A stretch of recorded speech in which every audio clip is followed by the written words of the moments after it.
Welcome to episode 347 of the Selling Your Screenplay podcast. I'm Ashley Scott Meyers, screenwriter and blogger over at sellingyourscreenplay.com. Today I'm interviewing writer-director Jeff Barnaby, who just did a zombie film called Blood Quantum. He did a bunch of shorts, which got him some attention. Then he did his first feature film, a film called Rhymes for Young Ghouls, and those led him to this feature film, Blood Quantum, which again is his second feature. So stay tuned for that interview. If you find this episode valuable, please help me out by giving me a review in iTunes or leaving a comment on YouTube or retweeting the podcast on Twitter or sharing it on Facebook. These social media channels really do help spread word about the podcast, so they're very much appreciated. Any websites or links that I mention in the podcast can be found on my blog in the show notes. I also publish a transcript with every episode. You can find all the podcast show notes at www.sellingyourscreenplay.com/podcast, and then just look for episode number 347. If you want my free guide, How to Sell a Screenplay in 5 Weeks, you can pick that up by going to sellingyourscreenplay.com/guide. It's completely free. You put in your email address and I'll send you a new lesson once per week for 5 weeks, along with a bunch of bonus lessons. I'll teach the whole process of how to sell a screenplay in that guide. I'll teach you how to write a professional logline and career letter and how to find agents, managers, and producers who are looking for material. Really is everything you need to know to sell your screenplay. Just go to sellingyourscreenplay.com/guide. So now a quick few words about what I'm working on. Still plugging away with Rideshare Killer. Should have some announcements here in the next couple weeks on that. We're really close now to locked picture. But the big thing I've been working on the last couple of weeks is the SYS six-figure screenplay contest. We announced the screenplays that made it into the second round on September 9th. If you haven't seen that announcement, just go to sellingyourscreenplay.com to see it. It lists all the people who made it into the second round. A big congratulations to everyone whose script made it into the second round. I would also like to congratulate everyone who entered, whether your script made it to the second round or not. I was never a writer who did particularly well in contests. In fact, I never really did anything in any contests. And in fact, I even sold some scripts that didn't get any traction in contests. So these things can happen. Enter some other contests, get some more feedback, and just see if you don't get some traction from other areas. You know, my readers could have been wrong. These things are very subjective, so don't give up. If you didn't get to the second round, doesn't necessarily mean your script isn't ready. It might mean your script is not ready, but it doesn't necessarily mean that. So go and get some more feedback, enter more contests. If your script didn't get as highly as you had hoped, I really want to emphasize that you shouldn't let it discourage you. Rejection is part of the process. As a writer, we're all going to get rejected the vast majority of the time. 99 times out of 100, we're going to get rejected. And that's part of what we're signing up for as screenwriters. So don't feel like this is a big setback if you didn't make it in the second round. Just, dust yourself off and keep going. And again, enter some other contests, send it to some producers, maybe get some feedback, and just see if maybe your script is ready or if maybe you think it does need a little bit of a rewrite. I thought I would mention a couple of things that I took away from running the contest, and hopefully they will be valuable to screenwriters who are entering contests. First, I would say enter early, and I really can't emphasize this enough. With our contest and pretty much every contest I know of, they have an early bird deadline where you actually save money by entering earlier. So that's obviously a good reason just to save a little bit of money.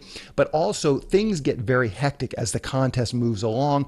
We had 3 mix-ups where the reader uploaded the wrong assessment to the wrong script, and 2 of those 3 mistakes took place in the last week or 2 of the contest. And I could see things were just getting a little bit, people have been doing it for a while. There was more scripts coming in at the deadline. So things get a little bit more chaotic. So again, I think it's to your advantage to get your script in as early as possible. Also, I noticed with my industry judges, they were much more excited to read scripts early on than as the contest progressed. I mean, I think that's just how life works. At the beginning of any project, people are excited and ready to jump in. But as things go along, some of that early excitement can dissipate. I'm going to talk more about the industry judges in a minute, but I really want to emphasize this because this is more than just the contest. This is more than just my contest or frankly any contest. For instance, we provide leads through SYS Select, where a producer will submit, they'll be looking for a specific type of script. We will then send these leads out to SYS Select members. And I can tell you, the quicker you respond to those leads, the better off you'll be. Obviously, they're looking for scripts right now, not next week, not next month. And by next week or by next month, they're going to be inundated with submissions. So again, if you're making a submission through any sort of a lead you see through SYS Select or anywhere else, Inktip, Craigslist, the earlier you submit, the better off you're going to be. I sell the email and fax blast to agents and managers and producers through selling your screenplay. And again, I often have answered these questions where the writer says, "Oh, I'll do the blast, and then if I get some requests, I'll write the script," as if it's some sort of a way of vetting ideas. And that's the wrong approach. Again, when a producer requests a script, you want to capitalize on that early excitement. If you wait a week or a month before responding to a script request, the producer is likely to have moved on and probably, frankly, wouldn't even remember who you are. They're getting pitched stuff all the time. If something is pitched to them and strikes them as interesting, they might just respond, "Sure, send the script over." You wait a month, again, they're probably not even going to remember who you are. Obviously, if your script isn't done or it's not polished or needs some rewriting, take your time. I can't emphasize that enough. We had a lot of scripts that were kind of half-baked. They weren't formatted properly. There were just very, very clear problems with them, and it just felt like some of the entries were a little bit rushed. So I can't emphasize that enough. There's no point in entering my contest or any contest with something that is half-baked. I mean, especially something like this where I'm getting a lot of reads on every single script. If your script is half-baked, the readers are going to notice. And you're not going to place highly in this contest or in frankly, any contest. So that's obviously you want to get your script in early, but you don't want to submit your script before it's ready. That's the number one priority. Take your time, get your script ready so that it's polished. But once you've got your script ready, don't waste time not submitting or not getting back to people. Another issue, and this kind of leads into the same issue, and I know the vast majority of the people listening to this do not need to worry about this. They can skip this next minute. It's almost just going to be me ranting a little bit, but I did think I should mention it. When you submit a script, and again, this is a broad statement, whether you're submitting to my contest, another contest, or frankly to anyone, make sure you use a valid email address that you check occasionally. There was a few submissions that had problems with them, which I think points to a larger problem of disorganization with these particular writers, which is the whole problem. And I'll give you a specific example. I had one submission where the person submitted a script, but when you submit the script, you also key in the title of the script. So you type out the title and then you upload, the PDF and you send it along. Well, the script in the PDF did not match the title that the writer keyed in. So one of my readers noticed this, as they should. And so then when I went back to email this person just to try and get some clarification, the email, I think this happened 2 or 3 times, and it happened several times. There was several instances where I had to get back to the writer. This one example I'm going with, where, as I said, the title didn't match up. I sent him an email and he never got back to me. There was another one. It wasn't quite the same instance though, where the email actually bounced back. And again, really think about this. I think these examples I'm giving you, I think there was maybe about 5 times where I had to get back to a writer for some reason. And I think it was like literally 3 out of 5 times the email communication didn't work. It either bounced back or the person just never got back to me. Clearly, if you're going to make a submission to a contest, an agent, manager, producer, you need to make absolutely certain that the email address you have listed on your script and that you use to submit the script is an email address that is not only valid, but it's something that you look at least every couple of days in case somebody does contact you. I mean, think about this person I'm talking about with the script going through the system. You suppose he ends up winning. I honestly don't know. Maybe he put in his Twitter account or something. Maybe I can go and Google him. But if his scripts ends up being the winner, it's just going to make it hard to contact it. And to be honest with you, as I'm moving along, I don't remember if his script got into the second round. I don't think it did. Think about that. If you are entering and you don't have any, I have no way of contacting you other than trying to Google your name or something. That's not a great position to be in. And think about the producers and the directors. I mean, obviously I'm running a contest. You've paid to be in there. So I'm going to make every effort to track you down and contact you, whether that means Googling you or whatever, going on LinkedIn, Facebook. Maybe I can track you down. But a producer, an agent, a manager, they're not going to take the time to do that. You want to have clear, concise contact information, phone number and email address that is accurate and valid and working. You want to print that on the front of your script. So at the very least, someone can just look at the front of the script if they like it and see your contact information. But again, just make sure it's valid and working. The last thing I want to talk about was the industry judges and some of the conversations that I had with them. It wasn't hard to get the industry judges to sign on as judges. Obviously, they know who I am. Many of them have been on the podcast, but all of the industry judges, they are on my email list. They get submissions from SYS writers frequently, so they kind of know who I am already. So obviously, I have a leg up in terms of just getting judges involved, because a lot of these judges I know personally, but certainly they know who I am. Or they wouldn't have been judges. But mainly producers, they want to read material. And the reason I'm pointing that out is because I don't think they signed on the contest because they know me and respect me.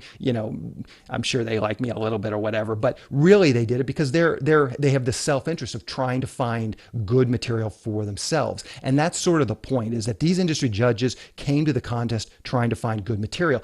Producers want the vetted material that has come through some sort of a vetting system, because then they don't have to wade through the mountains of scripts that aren't that good. So again, I think the way I presented this is I only was going to give them the vetted scripts. They seemed quite eager to do it. And it seemed to work quite well, and getting them to read the scripts, frankly, wasn't that hard either. Obviously, getting them to option and buy a script is a little bit more difficult, and that's kind of the interesting thing about this. In many cases, the producer came back. I mean, in many cases, I sent them a script. They said, "That's a pass. I'm not interested." That was obviously the majority, but there's a good number of cases where the producer comes back and says, "You know what? This is an excellent script. Kudos to this writer. Really keep an eye on this writer, but it's not a script that I can do anything with." And this is something to really think about. I feel like a lot of newer writers have this sort of attitude that, well, if you just write a great script, a producer will take it and find it. And it's not always as simple as that. Is producers, they typically work in a very specific space, whether that be making Hallmark and Lifetime movies, whether that making indie horror movies, and they know their market. And there's a lot of nuance and subtlety to that. And it's more than just rom-coms. It's more than just horror. There's nuances and subtleties within genre, within, budget, within just things that frankly probably we don't even know about, but it's a complicated equation. And I feel like, again, newer writers just have this attitude, I just got to write a great script and then it will be found. But it's not always that simple. Overall, I'm really enjoying running the contest. I've gotten to know a lot of the producers better, and I've also gotten to know a lot of the SYS listeners better as well through email and that kind of stuff. So it's been fun reading scripts, discovering cool scripts. Definitely stay tuned. We'll be announcing the quarterfinalists and semifinalists in October, and then we'll be announcing the finalists and the winners in November. I have a very specific calendar. If you want to know the exact dates, just go to sellingyourscreenplay.com/contest, and I've actually listed the exact dates when we'll be making these announcements. But we will be running the contest next year as well, in case you didn't get a chance to enter it, or if you did and want to enter again. We definitely will be running it again next year. So just keep an eye out for that announcement. Anyway, that's obviously been a lot of work, but that's been the main thing I've been working on here over the last couple of weeks. So now let's get into the main segment. Today, I'm interviewing writer-director Jeff Barnaby. Here is the interview. Welcome, Jeff, to the Selling Your Screenplay podcast. I really appreciate you coming on the show with me today. Thank you for having me. So to start out, maybe you can tell us a little bit about your background. Where did you grow up and how did you get interested in the entertainment business? I grew up in a little reserve on the border of New Brunswick and Quebec in Canada. I never really got interested in the film business. I kind of stumbled into it when I was taking a class in college, and I needed to fill out my course load, and I decided to take a film into television class. I forgot, and it turns out I had an aptitude for it, and it just kind of took off from there. Prior to that, I'd always been interested in writing. I'd been playing music for years, and I had been an artist. I figured if there was any point of entry for me as an entertainer, it would have been comics, because that's really what I grew up loving and really tried to emulate. I never really looked at well, the weird thing about growing up on a reserve, the idea of being a filmmaker is absurd, because you don't even know of it as an occupation. I had options to be a carpenter, a lumberjack, or an ironworker, or join the Marines, or whatever is typically available to small towns, and what happened, but I ended up going to school, and I just stumbled into it, and I was there with a lot of people who were interested in being filmmakers, and I was kind of doing compared to what I was doing, and that's when I realized, I had a real aptitude for images and constructing stories, and I had a really good teacher, a lot of really good instructors at Dawson here in Montreal that basically fostered the idea that I could be a filmmaker. So that's really how it happened. Stumbled into it. Yeah, that's a great story. So let's talk about some of the short films you've done over the years. On IMDb, you have a number of short films which you've written, directed, and in some case edited. Maybe you can talk about those a little bit. How did you get those going? How did you fund those? What did you learn? And how did they help you prepare you for feature films? Every time you step on a set, you're not prepared for anything that's going to happen. I mean, anybody who tells you that is lying. So nothing prepared me for any shoot that I was on. Everything was always going to be a new adventure. So the first thing that broke was back in the day, there was a show here on CBC called Zed, and they sponsored a short film competition. And I won that, and then production manager here in Montreal kind of took pity on me because it was obviously I didn't know what I was doing. So they ended up coming in and bringing in like a whole crew of people and bringing all that experience to help me make my short film, my first short film outside school. I was still in school, but it was considered a professional film because people were getting paid. So I took that 20 grand. I made this film called From Cherry English, and that ended up at Sundance at the Native Initiative. And that really manifested into anything. So I used that short film to make a calling card to do a longer short film called The Colony. And that's the one that kind of took off. That showed more than just a visual aesthetic. It showed like an ability to write a original story. And from there, I did my first feature. Well, I did a couple of shorts in there too, but nothing extraordinary. I was building towards that first feature. And here we have an institution called the Canadian Film Centre, and they loved my shorts and they wanted me to work on something longer. But they gave me $5 grand to write a screenplay. And the screenplay I ended up writing was called Rhymes for Young Ghouls. And then that screenplay went to Tribeca. And Tribeca has a kind of emerging artist award. And I won that award with that screenplay. And that's when my career kind of took off. That's what got Rhymes for Young Ghouls green lit. And from that point, I was able to work professionally in the film industry. And then the weird thing about that, I had already written Blood Quantum prior to filming Rhymes for Young Ghouls. I wrote Blood Quantum in like 2006. We filmed Rhymes for Young Ghouls in like 2014. So there's quite a lot of time and energy and distance between those two projects. And then we ended up shooting that like 3-4 years later after Rhymes. So everything, to a certain extent, I had to prove myself every time I had a new project. And we have public funding art institutions here in Canada, besides Canadian Film Centre. The organization that's been behind me the most from day one, from my shorts and everything else I've done, was Lissadec here in Quebec. And they're all about artistry. Those are the guys that gave us Denis Villeneuve and, the great French Quebec directors that you see coming out of this province. So I had that aesthetic behind me, and I had that appreciation for my work behind me. And they're the ones that really championed my work, and everybody else got on board.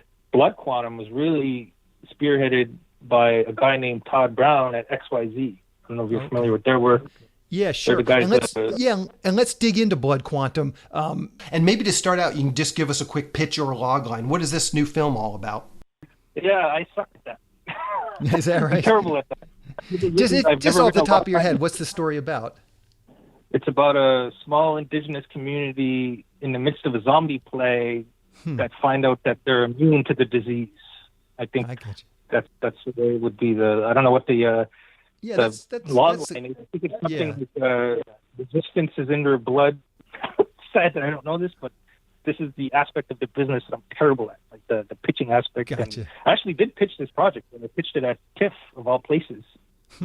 It's fairly high concept. I mean, your pitch is, I think, better than you're giving yourself credit for. It's a nice high concept pitch. Yeah, if I have time to rehearse, and I do rehearse, I drill myself when I do pitches.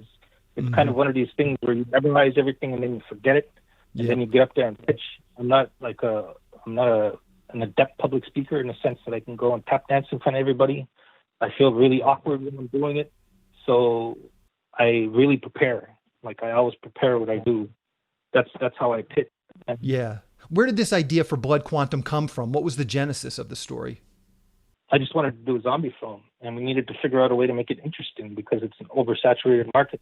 Sure. And the last real original zombie film that we saw was probably 28 Days Later, and you needed to find something akin to that. Like, you're making a definitive comment. You're taking that original platform of social commentary that Romero gave us, and you're finding your own idea. Whereas a lot of the films between Night of the Dead and Romero stuff were just about zombies, right? They were just like, zombies are cool, they're running around eating people, and that's fun.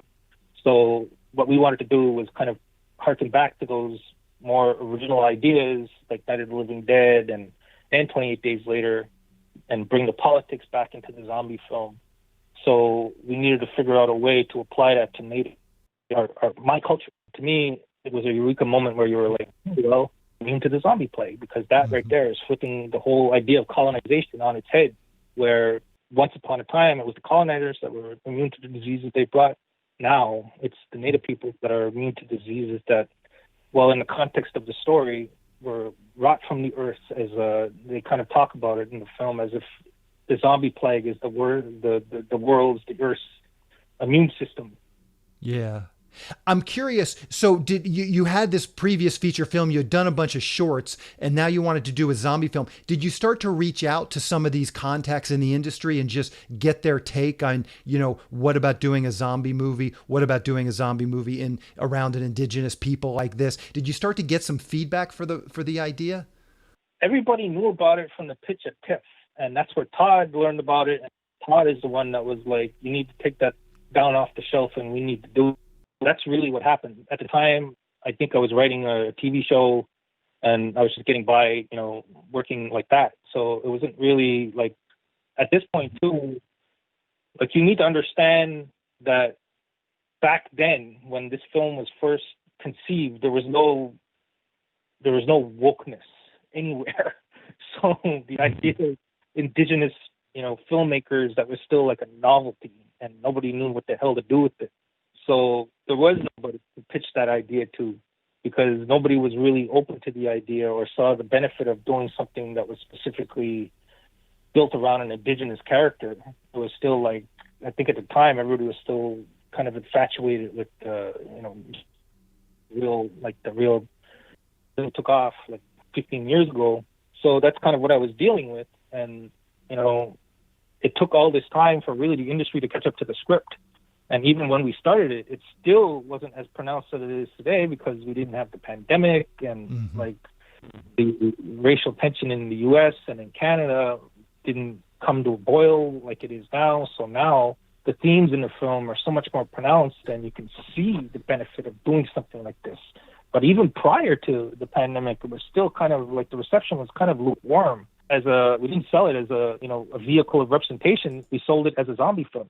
Like, if I showed you the trailer that we started selling the film with at Cannes, you don't get the impression that it's like this high concept idea about colonialism. You just see people chopping other people up with chainsaws and samurai swords, and that's what sold it. And that was a very conscious decision on my part to make it a zombie film, because I didn't want to wrap these ideas up in a social protest film of pulpit dumping. I want people to be entertained. I think if your audiences should come away with anything, is that we're entertainers first, which isn't to say that we can't have ideas. It's just that we need to find a creative way to put them in there. Mm-hmm. Yeah, yeah.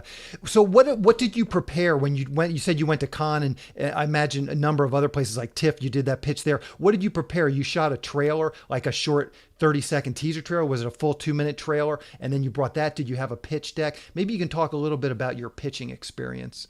Well, that wasn't even the case because we ran out of money shooting this film. So we had to stop everything and make a trailer for what we had shot to go out and get more money as we can. So there was no like when I prepared the original pitch, and me basically just pitching the story and memorizing it and trying to sell it as a zombie film first and all these high concept ideas after. It was never really it was always by necessity. Like we did that pitch at Cannes out of necessity to raise more money. And I think, again, you're approaching it as we need X amount of dollars to do this, so it can't be bogged down in politics, if that makes any sense. So you have to kind of codify everything that you're putting in the film so as not to turn off investors, because, you pitch things that are social ideas first, you could literally see the audience just, their eyelids getting heavy. Yeah, so yeah. That's kind of the way we always approached it, and that's why we made it a zombie vehicle rather than like 28 days later a virus or something that you really kind of lent the idea that it was more high concept than it was blood and guts. Gotcha. How can people see Blood Quantum? Do you know what the release schedule is going to be like? It's kind of crazy because it's all over the place because of the virus. It already got released on Shudder, but I think it's being pulled back to VOD and online, like VOD and I couldn't even tell you. I know it's being released on DVD, on VOD, on September 1st. I think it's being released here on Crave on the same date. But you see people online. I was getting confused. It's like it was on Shudder, now it isn't, and I don't know where to find it. And it's already for sale here on DVD. Gotcha. But not in the U.S. That's being released September 1st, and all this is because of COVID, right? Yeah. But the release time went right out the window in I think March. Yeah. What's the best way for people to keep up with what you're doing? Twitter, Facebook, a blog, anything you're comfortable sharing, I will round up for the show notes. I'm on Twitter and I'm on Instagram, but I'm on Twitter more. My handle is Tripgore, Tripgore. Or I go by my name, so you can find me on Twitter. I'm not hiding behind any avatars or like hipster names. Yep. Well, perfect. Well, Jeff, I really appreciate you coming on and talking with me today. Good luck with this film, and of course, good luck with all your films in the future as well. Thank you for having me. So thank you very much. Bye. A quick plug for the SYS Screenwriting Analysis Service. It's a really economical way to get a high-quality professional evaluation on your screenplay. When you buy our 3-pack, you get evaluations at just $67 per script for feature films and just $55 for teleplays. All the readers have professional experience reading for studios, production companies, contests, and agencies. You can read a short bio on each reader on our website, and you can pick the reader who you think is the best fit for your script. Turnaround time is usually just a few days, but rarely more than a week.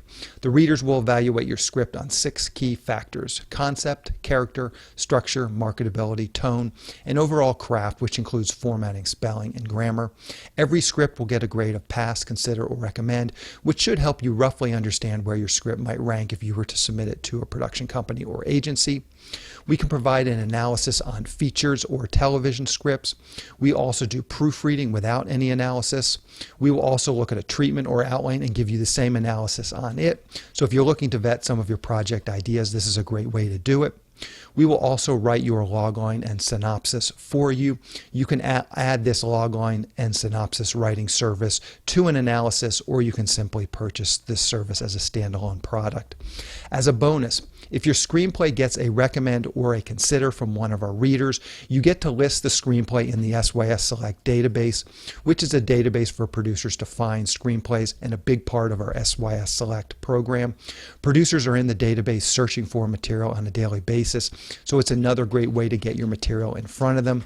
As a further bonus, if your script gets a recommend from one of our readers, your screenplay will get included in our monthly Best of newsletter. Each month we send out a newsletter that highlights the best screenplays that have come through our script analysis service. This is a monthly newsletter that goes out to our list of over 400 producers who are actively looking for material. So again, this is another great way to get your material out there. So if you want a professional evaluation of your screenplay at a very reasonable price, check out www.sellingyourscreenplay.com/consultants. Again, that's sellingyourscreenplay.com/consultants. On the next episode of the podcast, I'm going to be interviewing James DiMartino, who just did a low-budget horror film called The Faceless Man. He's another writer-director who came up doing shorts, and he talks about how he was able to turn that experience, writing, directing, and producing shorts, into this opportunity doing his first feature film. Great story, and again, just a guy out there really hustling, getting things done. So keep an eye out for that episode next week. That's our show. Thank you for listening.